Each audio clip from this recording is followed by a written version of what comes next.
Higit na mapalad.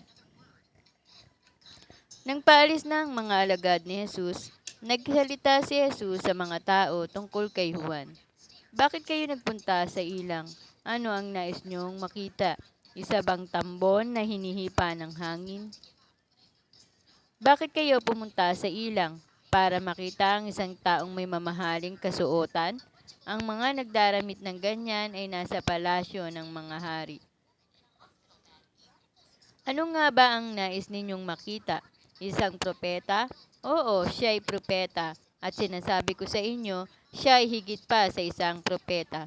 Sapagkat si Juan ang tinutukoy ng kasulatan. Ipadadala ko ang aking sugo na mauuna sa iyo. Ihanda niya ang kanyang daraanan.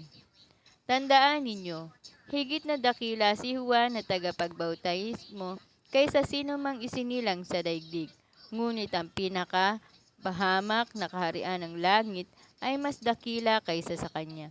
Mula nang mangaral si Juan na tagapagbautismo hanggang ngayon, ang kaharian ng langit ay sapilitang pinapasok ng mga taong mararahas sapagkat hanggang sa dumating si Juan, ang mga propeta at ang kautusan ang siyang nagpahayag tungkol sa kaharian ng langit.